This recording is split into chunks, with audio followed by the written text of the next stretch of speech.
Hey, Tacticon bros. Yeah, we need to talk. Welcome back to the Continental. Today we're going to be talking about something a little bit different, something that we're not really used to on this channel, but we felt like we had to say it. And it's going to be our experiences with Tacticon.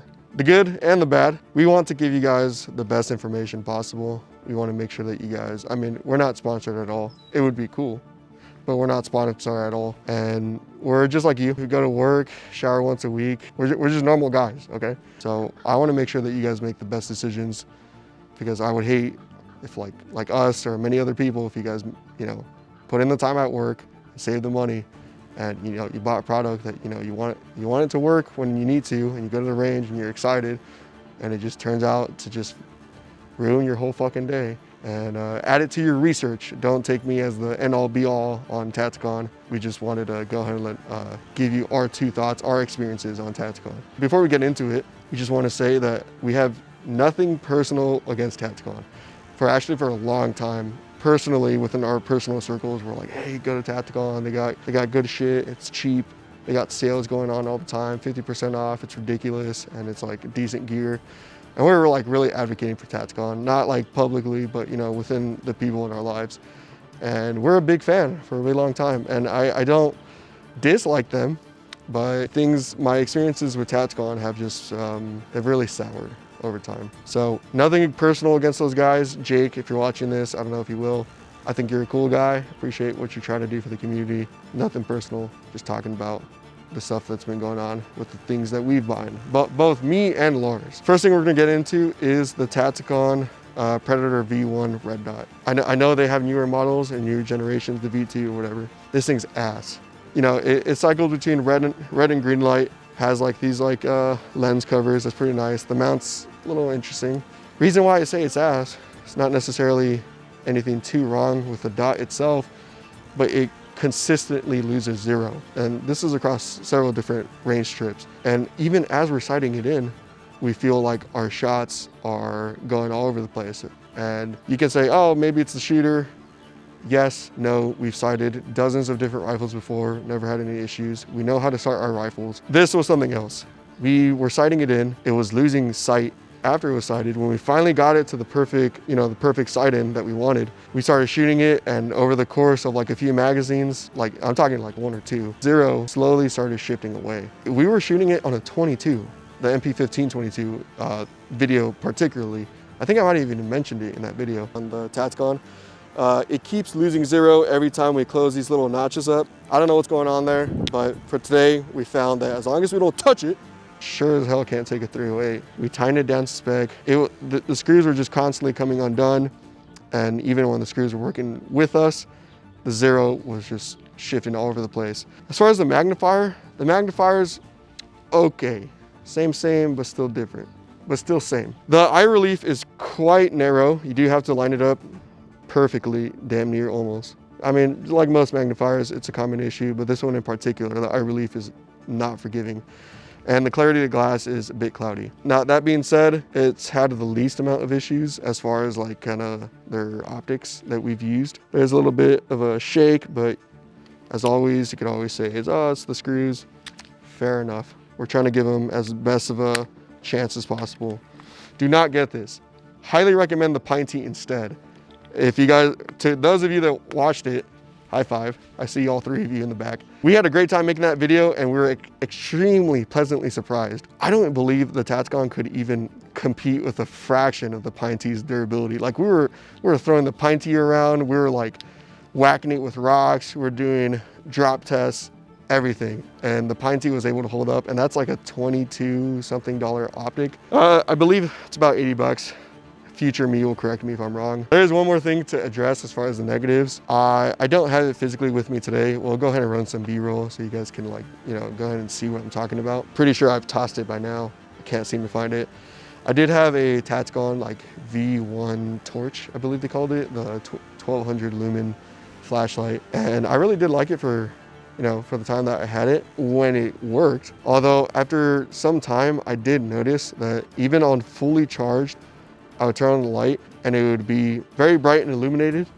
And then within a few seconds, it would just dim down. Like if I were to guesstimate, like 400 something lumens. Although the biggest thing that I had issue with the Tacticon is the pressure switch, where there would be an attachment point on the back where it was kind of like an aux cord. Anytime I plugged it in, it was extremely easy for the cord to just be ripped out. Obviously, due to use, that's extremely unacceptable. But if we're talking about like even like a range trip, or if you're just like, you know, with the boys messing around, mag dumping into trash, it would still come out like from time to time. The only way I was able to like kind of get around that issue is like quite literally had to like electrical tape or duct tape like the insert into the flashlight so that it maintained its insertion. That was a huge problem, and that's why, of course, switched to Streamlight. And you know, I haven't had any issues there. Now, I will say though, that was my experience. Lars has this same exact light setup, and he hasn't had any issues.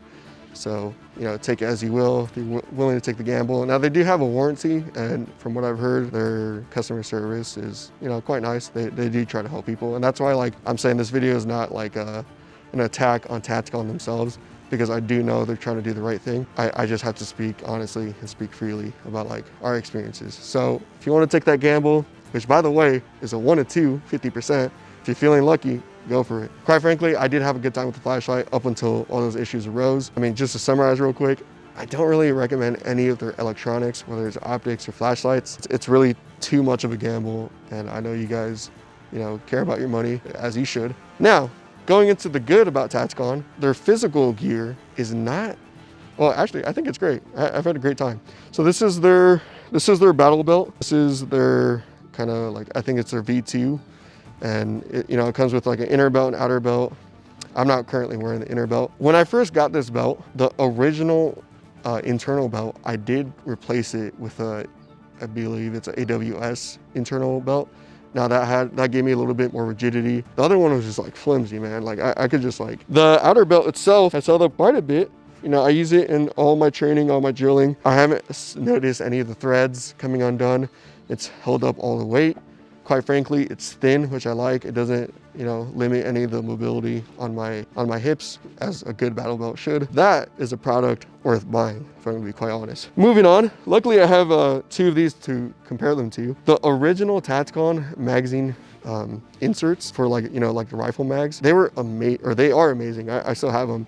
They're made out of this rubberized material, and like these lips flare out quite a bit. It makes it really easy for reinsertions, especially when you're at the range running drills. These new ones they came out with are supposedly supposed to be more modular. I did cut the shit out of my thumb. Like, this fabric got underneath my fingernail and just like cut across my thumb, and it just stung for like a week and a half. That really sucks. You know, I kind of just like get over that problem now by just wearing gloves. So these work just fine for my pistol mags. They are a bit finicky, and even like someone like Lars, he got these as well, the Gen 2s. These are the Gen 2s, in case I didn't make myself clear. Gen 1, Gen 2. And the Gen 2s, not outside of, you know, cutting the inside of your fingernail. Lars did have a lot of issues with putting them on, and eventually the rigidity, or like, I don't know what it's called, the Krydex that they use to, like, you know, fold it into the belt. His eventually just like, after a bunch of attempts of trying to like make it work, it just kind of fell apart and just would not hold itself together. And he got so frustrated with them that he quite literally just threw them away. I haven't checked their website in a while, but if you have the choice between the Gen 1s and the Gen 2s, my personal opinion is that you should go with the Gen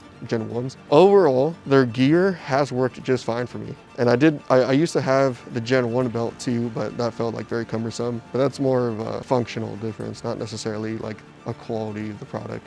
So I'm not going to talk about that. Good to decent experience with their gun belt, and we do have a video on that on the channel, I believe. I've had good experiences with their Gen 1s, and personally, I've had okay experiences with their Gen 2 magazine holder. We did have issues with the optic, just to summarize. Did not hold zero. Magnifier, while a decent price, is cloudy, and it has a very unforgiving eye box and eye relief. And the flashlight, at least in half of our experiences, did dull, like the light dimmed like immediately after use, and did become disconnected, would not hold retention at all. And that's pretty much all of our experiences. We just wanted to go ahead and like basically inform you guys of that, and like help you guys make like an informed purchase. I don't want any of our viewers here at the Continental to buy something that they're not happy with, especially if they did it off like any sort of video recommendation that we did. But right now we just want to set the record straight that this is kind of where we stand. Their physical products are good.